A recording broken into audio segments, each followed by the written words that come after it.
Hello viewers, কেমন আছেন সবাই? আশা করি সবাই খুব ভালো আছেন, সুস্থ আছেন। উত্তরবঙ্গের মানুষের কাছে এটি একটি ভীষণ পরিচিত ছবি, সেবকের করোনেশন ব্রিজ বা বাঘপুল। সোজা রাস্তাটি চলে গেছে কালিম্পং, গ্যাংটক, সিকিম, যা এতদিন পর্যন্ত গ্যাংটক বা সিকিম যাওয়ার একমাত্র পথ ছিল। এরই বিকল্প হিসাবে ডুয়ার্সের দিক দিয়ে আরেকটি রুটের কাজ একদম শেষের দিকে, যে রাস্তার উপর তৈরি হয়েছে পাহাড়ের উপর ভারতের প্রথম ব্লু ব্রিজ, যা বর্তমানে উত্তরবঙ্গ তথা সারা ভারতের পর্যটকদের কাছে একটি ভীষণ আকর্ষণীয় এবং কৌতূহলের জায়গা হয়ে উঠেছে। আমিও সেই আকর্ষণেই করোনেশন ব্রিজের উপর দিয়ে এগিয়ে চলেছি ডুয়ার্সের দিকে ব্লু ব্রিজ দেখার জন্যে। আমরা পৌঁছে গেলাম ডুয়ার্সের বাগরাকোটে। বাগরাকোটের এই মোড়টির নাম হচ্ছে মিনামোড়। মিনামোড় থেকে বাঁ দিকে একটি রাস্তা চলে গেছে, সেই রাস্তা ধরেই আমাদের এগোতে হবে ব্লু ব্রিজ দেখার জন্যে।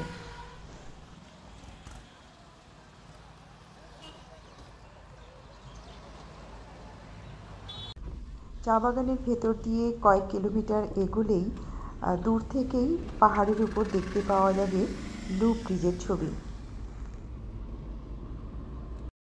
বাগরাকোটের এই বাজার থেকে আমি প্রথমবার দেখছি এই ব্লু পুলের ছবি। একটু কাছ থেকে দেখাই,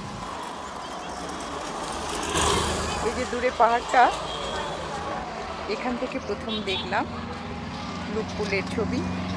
এবার ধীরে ধীরে এগোবো। We'll explore the new road today. It's popularly known as China Road, connecting China towards the Indo-Tibetan-China border, heading towards exploring the newly loop bridge connects Gangtok, Sikkim and Kalimpong. And an alternative road in case of emergency it will be utilized as it is informed. Let's see. So far so good, quite wide, newly pitched road.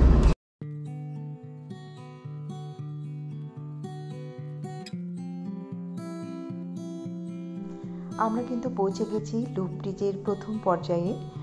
নিচ থেকে দেখতে ব্রিজটি অসাধারণ লাগছে, এক পেচের একটি loop bridge. আর একটু পরেই আমরা সেই লুপ ব্রিজের উপর দিয়েই এগোতে থাকবো, সে কথা ভেবেই মনের মধ্যে ভীষণ একটা এক্সাইটমেন্ট কাজ করছে।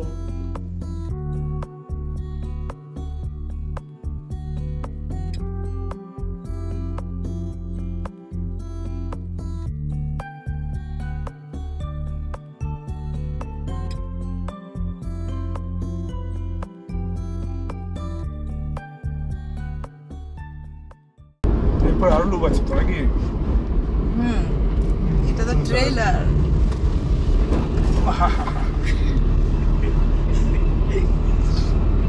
দাঁড়িয়েছে লোকজন ইতিমধ্যে প্রচুর ট্রুক। এটা শুরু,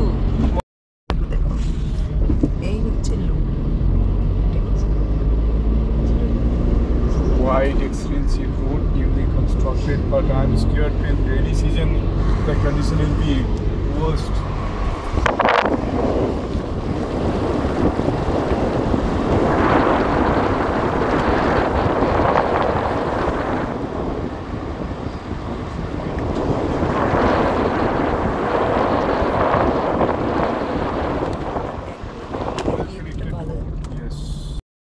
শিলিগুড়ি থেকে বাগরাকোট 40 থেকে 42 কিলোমিটার, সময় লাগে মাত্র দেড় ঘন্টায় টাইম লাগে। আর তারপরে বাগরাকোট থেকে 4-5 কিলোমিটার এলেই এই লুপ ব্রিজ। আমি একদম সামনে নিলাম, দারুণ একটি জায়গা। চারিদিকে এই নিচের দিকে প্লেন্সটা দেখা যাচ্ছে, খুব সুন্দর চারিদিকটা। শুধু লুপ ব্রিজটি যে দেখবো সেটা তো একটা আছেই, আর তার সাথে চারিদিকের সিনিক বিউটিটা অসাধারণ। এখানে কিন্তু গাড়ি দাঁড়াতে দিচ্ছে না, চটপট একটু ছবি নিয়ে নিলাম।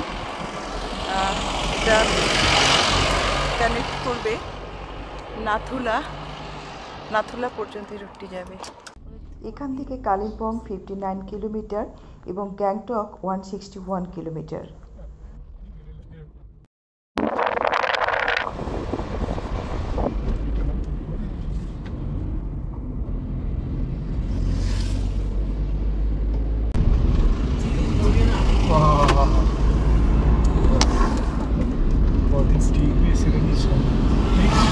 operated by this like a Gangtok. I mean Kalimpong. Beautiful. Loop, circular loop. Swinging way it moves up.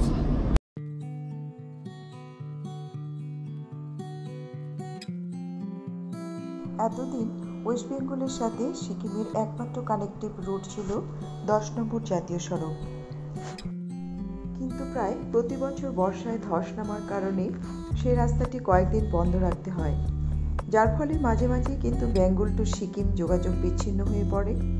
এমত অবস্থায় এই রাস্তাটির গুরুত্ব কিন্তু অপরিসীম।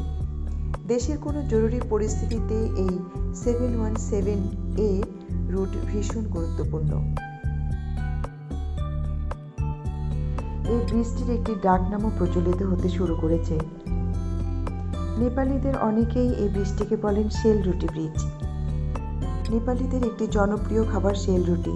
শেল রুটি যেমন পেঁচিয়ে পেঁচিয়ে তৈরি হয়, এই ব্রিজটিও ঠিক তেমনি পেঁচিয়ে পেঁচিয়ে তৈরি হয়েছে বলেই নেপালি ভাষায় এর ডাক নাম শেল রুটি ব্রিজ। ব্রিজের মাঝখানে কোথাও দাঁড়াতে দেওয়া হয় না বলে আমরা সোজা চলে গেলাম ব্রিজের শেষ পর্যন্ত, কিন্তু আবার ফেরত এসেছি ফিরতি পথে ব্রিজটিকে দেখতে কেমন লাগে সেটি দেখার জন্য। চলুন দেখতে থাকি। এই হচ্ছে ফেরত যাবার পথ।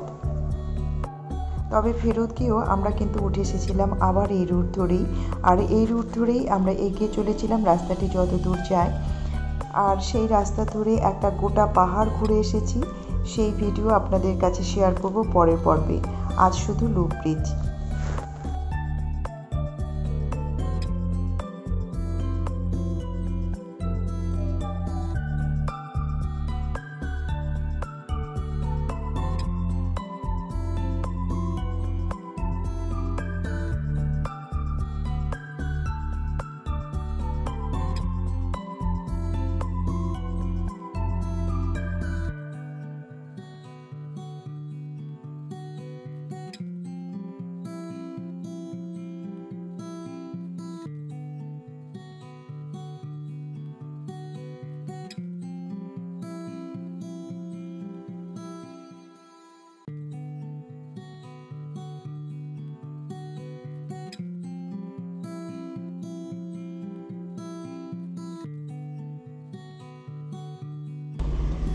China চলে যাওয়ার ইচ্ছা আছে।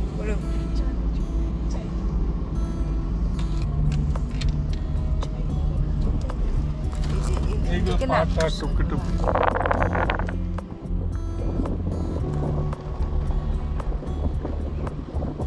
চোখ দিয়ে যেখান দিয়ে দেখতে পাচ্ছ ভালো, সেখানে ক্যামেরাও ভালো।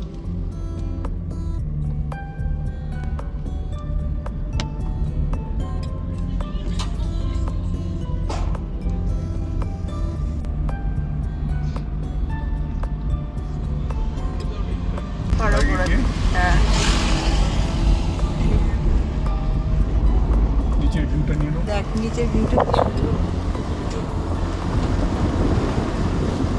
ব্রিজ থেকে নামার সময় লেফটের ভিউ। এটা কি নদী? ইজ ওসব নাকি না তিস্তা?